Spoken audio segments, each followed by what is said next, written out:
Check the map. Dumating din. At nag-briefing si Uncle.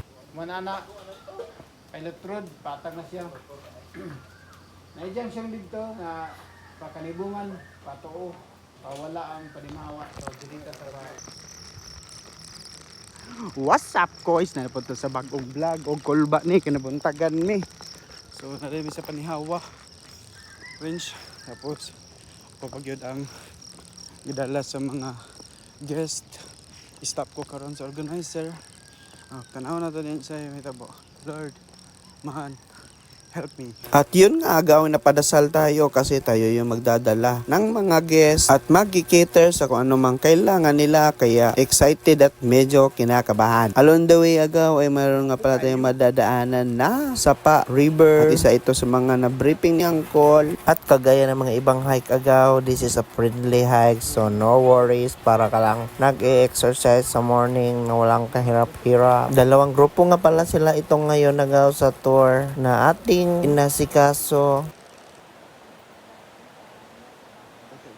Yay, talaga nag-enjoy kami dito sa Sapa agaw at hanggang 4 lang ang pagtatawid namin sa bridge para sure na safe. At pagtawid mo ay meron ka madadaanan na mga bamboo at nagpa-picture din tong isang guest natin. At ito ngayon ay paahon na kami. Okay, kan dere makita na ni mong kitang lad. Whew, someday. Kat-kat ragi hapon ta ka, my loves.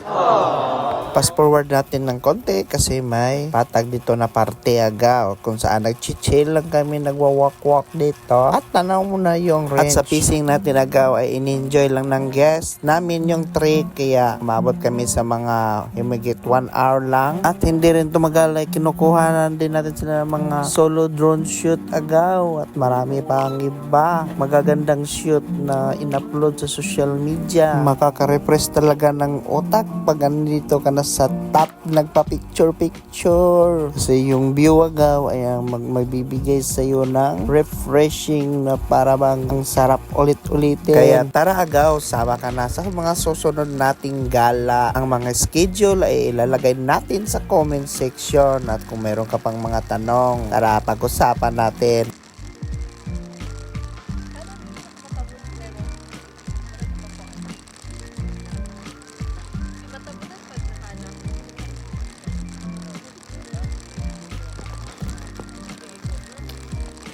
Unwind Hike Travel Tour ang inyong katuwang sa inyong mga lakad at mga suroy. Tara, magkuyog ta sa